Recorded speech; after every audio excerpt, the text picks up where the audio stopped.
Mr. Jones owned a cotton plantation and many slaves.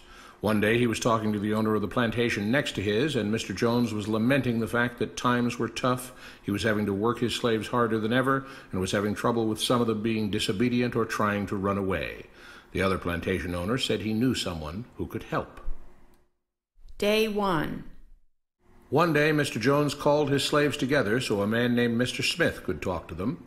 Before beginning, Mr. Smith whispered to Mr. Jones, "Whatever I say, do not contradict me or interfere, and I promise you your slave troubles will end." "My name is Mr. Smith," he said to the slaves, "and this may be the happiest day of your lives. From today forward, you will no longer be slaves, but free men." Mr. Jones was so shocked he started to step forward, but Mr. Smith gestured for him to remain silent. He did, only because the other plantation owner had spoken so highly of Mr. Smith's skills. "You are no longer the property of Mr. Jones," Mr. Smith continued. "You are free. No more would you be forced to labor for the benefit of Mr. Jones. Now you can work for yourselves." Now the slaves were all murmuring and looking at each other. Many were smiling, many were looking puzzled. "In fact, you are now free to leave the plantation whenever you want," Mr. Smith said. "However, since we are surrounded by other plantations, if you leave, some other plantation owner will likely claim you as his own the moment you set foot on his property. So I urge you not to risk your newfound freedom by doing something so foolish. Instead, I suggest that you stay here, no longer as slaves, but as willing participants and part owners of this plantation. Yes, this is now your plantation." Mr. Jones bit his tongue to keep from objecting. "For now, we might as well leave Mr. Jones in charge," said Mr. Smith, "since he is the only one with any experience at running a plantation, which is quite a complicated thing to manage. But he will no longer be your master, but just another worker on the plantation. In fact, he will now be using his organizational and management skills to serve you. Whatever problems you may have had with him before, you are now all equals, and you need each other to make this work. If we all cooperate and work together, we can all reap the benefits together. In honor of this happy occasion, I present you this new symbol of togetherness and cooperation, this flag, which shall be the emblem of the new, free Jones Plantation." He held up the new flag, but most of those listening were still too amazed to respond. "And this shall be our motto," Mr. Smith announced.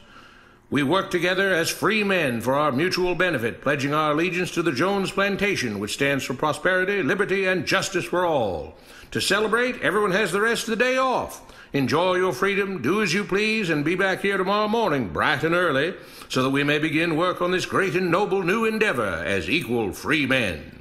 Finally convinced that Mr. Smith was serious, the former slaves applauded and cheered. Day 2. "We all want this plantation to do well," Mr. Smith said at the beginning of the next meeting, "so we can all share in the benefits. We all know that it takes a lot of effort to make a cotton plantation work. Just because you're all free doesn't mean you can stop working. In fact, since you're now working for yourselves, I expect you to work even harder than ever before, but now with pride and joy, knowing that you're working for yourselves. Of course, there still have to be rules. If everyone just does whatever he wants, the plantation won't produce anything. This experiment will fail, and we'll all starve. You should be thankful that Mr. Jones has agreed to stay on to lend his knowledge and skills to this endeavor, and I trust you will all do your own part to make this work. Several of you have been chosen to act as project supervisors to manage different aspects of the operation, to make sure everyone is doing his assigned job, to make sure that the rules are followed, and so on. The rest of you may head out to the fields to start your first day of work as free men." Day 3. The next morning, Mr. Smith had a grim expression on his face as the daily meeting began. "I have an unpleasant duty to do today," he said. "Yesterday, Charles was caught keeping some of the cotton he picked, presumably to sell for his own personal profit. That is against the rules. That is stealing. For that, Charles must be punished." 2 men tied Charles to the whipping post. "I take no joy in this," Mr. Smith continued, "but you must understand, if we do not maintain order, if we do not have rules that we all abide by, then the plantation will fail, and we will all suffer." The whip cracked against Charles' back. "But if we all pitch in for the common good, then we can all prosper. Being free doesn't mean you should be selfish and greedy. We must each do our assigned duties and obey the rules, and then we can all benefit, and each of you will receive your appropriate share of the profits." A young man named Samuel stepped forward. "But if you and Mr. Jones decide the rules and whip us if we disobey, how is that any different from what we had before?" "How can you say that?" Mr. Smith asked. "I'm shocked. You were a slave before, and now you're free. Things still need to be managed and organized by those best qualified to do so. Do you know how to run a plantation, Samuel?" "Well, no," he answered. "But if we're free, why do we get no say in what the rules are and how things work?" "I'm surprised at your ingratitude," Mr. Smith answered. "None of you know how a plantation is run, so you're in no position to be making decisions about how things are done here. You don't seem to appreciate all the things that Mr. Jones provides for you, from protecting you from all the outside threats that you know nothing about, those who would come here, capture and enslave you if not for Mr. Jones' protection, to making sure that you all have food and housing, tools to work with, that you're cared for when sick and injured, and so on. There wouldn't be a plantation at all, no cotton to pick, no land to plant and harvest, if not for him. You should be grateful that he's made possible the level of comfort you now have. Your lives would be far worse if not for him. Nevertheless, as free and equal participants in this endeavor, from now on at each meeting, any worker may have 2 minutes to ask questions or voice suggestions or complaints." With that, the workers all seemed satisfied and headed out again to the fields to pick the cotton. Day 4. "I have a big announcement," Mr. Smith said as the daily meeting began. "Mr. Jones' cousin is here, and not just to visit and see how our project is coming along. It has been decided that from now on you will be deciding who will manage the plantation. Of course, this job can't be done by just anyone, but every 3 months we will have a special meeting at which all the workers will vote on whether we think Mr. Jones should run the plantation or whether we think his cousin, Mr. Johnson, should run the plantation. That means that ultimately you are in charge because you will be deciding which man you want running things on your behalf. If you don't like the way things are being managed, you now have the power to change it." Amazed and pleased, the workers headed out again to the fields to pick the cotton. Days passed, months passed, a year passed, and the plantation continued to operate as before. Sometimes Mr. Jones was in charge, sometimes Mr. Johnson was in charge, but the day-to-day routine stayed exactly the same. The workers worked hard, long hours every day, and still had little to show for it. Every day the meeting would begin with them all reciting the Jones Plantation motto, "We work together as free men for our mutual benefit, pledging our allegiance to the Jones Plantation, which stands for prosperity, liberty, and justice for all." One day Mr. Smith announced, "Samuel is asked to say a few words this morning, and whatever the rest of us may think of his ideas and opinions, we are all free here, and that means we are all allowed to speak our minds. So, Samuel, you have 2 minutes. Begin." Samuel stepped forward, looking scared. "I was excited when all this started," he began, glancing nervously at Mr. Smith and Mr. Jones. "But don't you all see what's happened here? Nothing has changed. We're all still slaves." There were grumbles of disagreement from the crowd. "They tell us what to do and whip us if we don't. They still make all the rules and punish us if we disobey. They let us make suggestions and complain about things, but they never really change anything. They let us choose between Mr. Jones and Mr. Johnson, but what's the difference?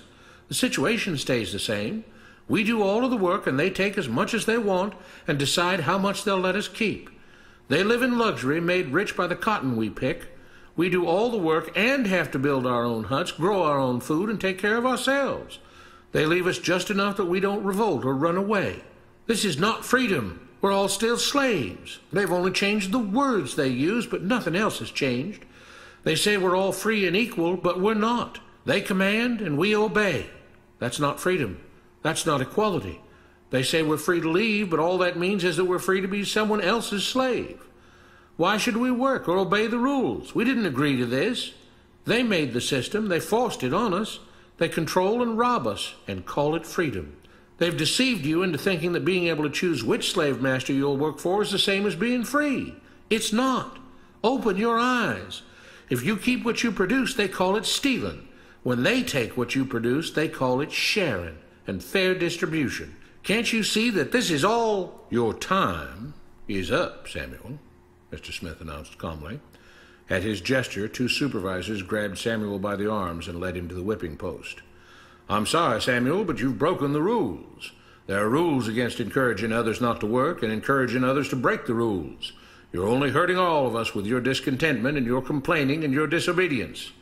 The whip fell, and Samuel let out a grunt. Without rules, without order, all would be lost. Without law, there would be chaos. We can't just behave as wild animals, each doing whatever he pleases. We must all follow the plan and all do our duty for the betterment of everyone, and those who do not must be punished. The whip fell again, and blood flowed freely from Samuel's back. Samuel, it is you who are stealing from the others. When you don't do your assigned work, you are making more work for others. When you disobey the rules, it is you who are endangering the future of everyone else here. You are the thief. You are the criminal. You are the one trying to destroy the arrangement that keeps us all safe and prosperous. At every lash of the whip, the other workers cheered louder and louder, some yelling curses at Samuel. Being spoiled and selfish, you complain about everything, talking as if you're oppressed. But you are the one ruining things. You are the one keeping us from being all we could be. It is your greed and your rebelliousness that is hurting all of us. They all play by the rules, Mr. Smith said, gesturing at the others. What makes you think that you don't have to? You think you're above the law? There were loud yells of agreement as the whip fell again. We must maintain order, Mr. Smith proclaimed, to make this plantation great, to make it so that we can all be happy and prosperous. To have the society we want, there have to be rules. We all have to contribute our fair share to this great endeavor, and we cannot tolerate actions and attitudes that seek to undermine the amazing things that together as free men we have achieved and will continue to achieve. Mr. Jones was smiling as he gave Mr. Smith a pat on the back. The crowd was cheering so loudly that none of them had noticed that Samuel had died. What you have been taught about government and politics is no more accurate or reasonable than what Mr. Smith taught the slaves. If you're ready to look through the veil of rhetoric and propaganda to see the reality beneath, get a copy of The Most Dangerous Superstition. It will change the way you see the world.